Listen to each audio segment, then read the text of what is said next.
Take a moment and sit with this. A country can be both powerful and fragile at the same time. We can be proud and still be in the wrong.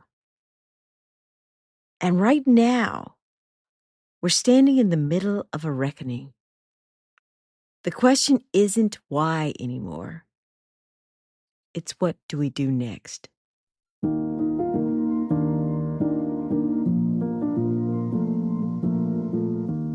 Welcome to The Rite of Passage with Vanessa Riley, the podcast where storytelling meets passion and every page turns into a new adventure. I'm your host, Vanessa Riley, and together we'll dive deep into untold histories, reflect on current events through a historical lens, share behind-the-scenes writing insights, and explore the ups and downs of the author's journey. From rich historical novels to unforgettable characters to pop culture's intrusion on the written word, hey, we're going to explore it all. So grab your pen, your notebook, and let's begin our journey through the written word.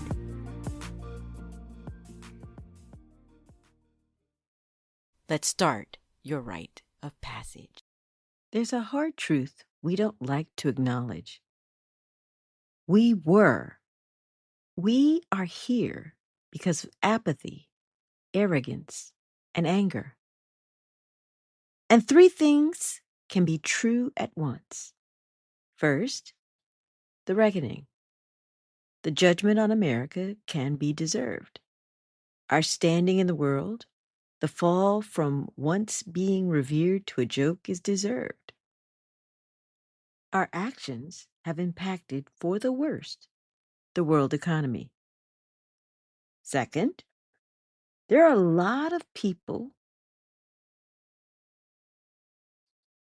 getting caught in the gears of that reckoning. And third, plain and simple, ain't nobody got time for this kind of suffering. So the real question of why we are here are over. It's time to focus on how we set things right. I'm not here to say I told you so. That's easy, and it doesn't solve anything. But I do want to ground us in a quick lesson. People died for civil rights.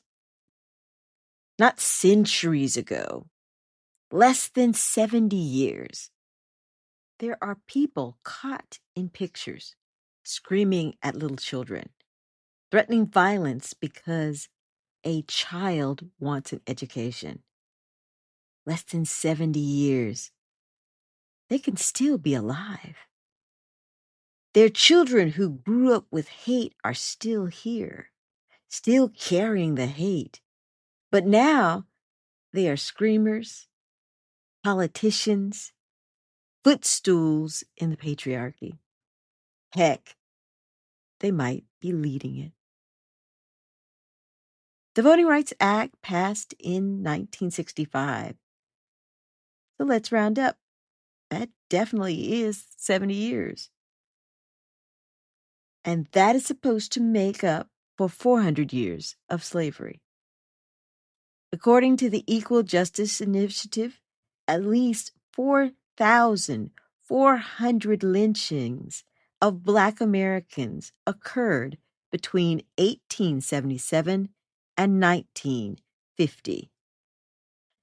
The Southern Poverty Law Center and other national archives, civil rights movement records, etc., estimate 60-plus people were killed in direct civil rights-related violence between 1960 and 1965.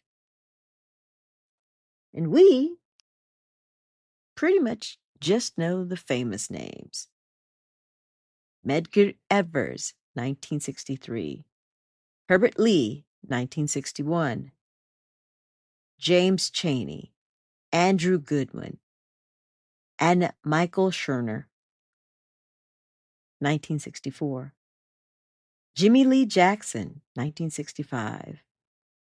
Viola Liuzzu, 1965. Addie Mae Collins, Denise McNair, Carol Robertson, and Cynthia Wesley. They were all between 11 and 14 years old, killed in the 16th Street Baptist Church bombing. When I research and one of those photos come up, you know, the ones with the hordes of adults screaming and wishing harm on babies like Ruby Bridges, I see eyes glazed over with hate, mouths open screaming curse words at children integrating schools. But I'm supposed to believe that these hateful people's children and grandchildren miraculously have no more prejudice. You know, the prejudice that forced us to legislate decency and morality in the first place? That these people in my neighborhood, near my child and other brown and black children, have evolved. The past isn't gone. It's merely buried. When no one is watching, hate has a way of rising back up. Far too many of us got comfortable. We live in neighborhoods that look integrated on the surface. We worship in spaces where anyone could walk in. We shopped, ate, worked, and convinced ourselves that access meant equity. That if you were qualified, you would get the job. If you worked hard, you would be fine. That comfort made us forget the stakes. We can't be forgetful when others are already standing in unemployment lines. Some are choosing between medicine and groceries. Others were already relying on food banks just to make it through the week. And now, people are feeling that edge.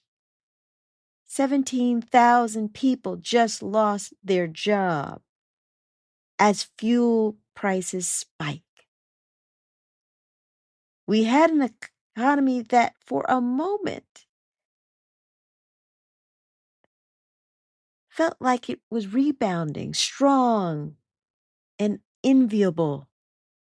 But instability, policy choices, and global tensions have brought us to a place where the cost of living is climbing fast. Safety nets are thinning. Healthcare is slipping out of the reach of far too many. There's a widening gap between those who are managing and those who are barely holding on.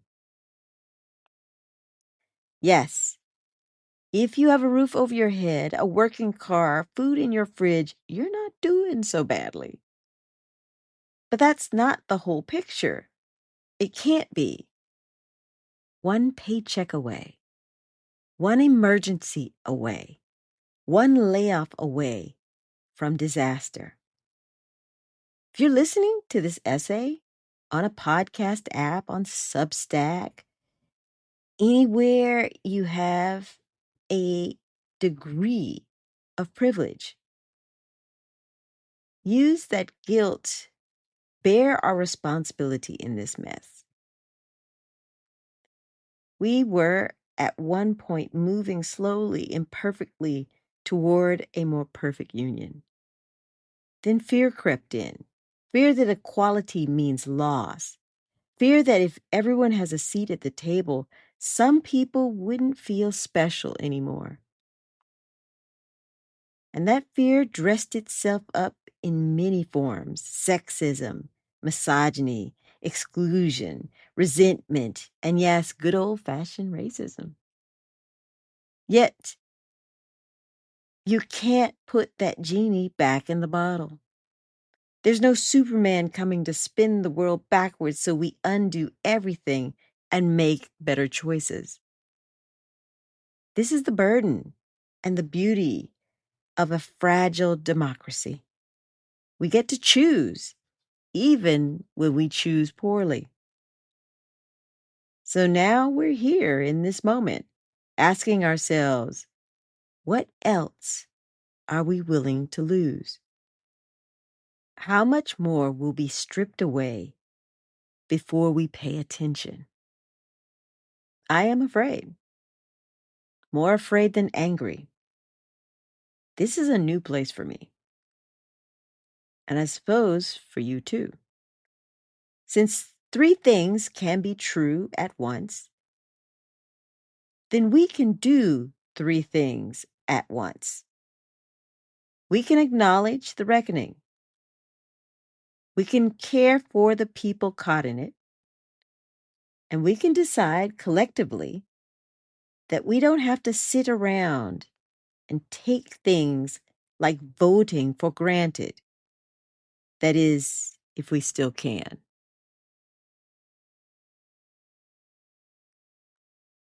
This week's book list features books to help us process. How to Be Anti-Racist by Abram X. Kendi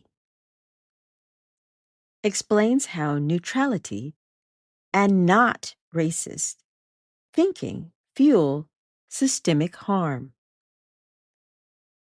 Walking with the Wind by John Lewis, a first-hand account of the civil rights movement that reminds us how recent and costly those gains were. Caste, The Origins of Our Discontents by Isabel Wilkerson. It argues that America operates under an unspoken caste system, explaining why inequality persists despite progress. And if you just want to raise a sword and cut to the truth, consider purchasing Fire, Sword, and Sea. That's my latest release, and I thank you for all your support. But if you're in need of laughs and inclusivity, pre-order or review at NetGalley, A Deal at Dawn. Step into a cliffhanger where the Duke of Torrance is dying to finally be a father to his daughter, but he must deal with her mother, the woman who humbled him and broke his heart. All these books can be purchased from A Small Place bookshop. They still have a few copies of Fire, Sword, and Sea. You can also try one of my partners in the fight, bookstores large and small, who are in the trenches with me. You can find my notes on Substack or my website, vanessariley.com, under the podcast link in the About tab. Hey, let's keep rising and creating together. That's the truth. I need you. Like, share, subscribe, and stay connected to Rite of Passage. Thank you for being here. I want you to come again. This is Vanessa Riley.